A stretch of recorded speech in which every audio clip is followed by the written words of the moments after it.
ভাই কম্বল আছে না? হ কম্বল আছে ভাই ফাইন্যান্সে দেওয়া যাব না? খালি সিঙ্গেল মেশিন নিগা ফাইন্যান্স হবো। ভাই আমার গার্লফ্রেন্ডও নাই, বউও নাই, হাতে পয়সাও নাই, খুব কষ্ট করে চলি। র বাস্তে তুমি কান্দাবি নিহি, একবারে 0 ডাউন পেমেন্টে কম্বল দিয়ে দেবো। তোরে খালি মাসে মাসে খালি খালি কিস্তি দিয়ে তুই দিবি, তোর একটা ডাউন পেমেন্ট লাগবো না। এ কম্বল নে। এ র বাস্তে গিফট পাইছে তুই না তোর নিকে একটা স্পেশাল অফার আছে। হ্যাঁ কম্বল গিফট হলো কোল বালিশ। খালি সিঙ্গেল বলা হান দিকে খালি আমি এই অফারটা দিছি, তুই সিঙ্গেল না?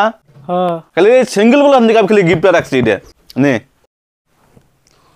তোর বইও লাগবো না, তোর গার্লফ্রেন্ডও লাগবো না, তোকে এমন একটা গিফট দিয়ে দিছি আমি। তো গাইস, আপনারা যদি বউ ছাড়া বা গার্লফ্রেন্ড ছাড়া আছেন, যদি ঠান্ডায় কষ্ট করতেছেন, তো এখানে যোগাযোগ করবেন। এখানে ভালো কম্বল পাবেন, হাতে একটা কোল বালিশ ফ্রি।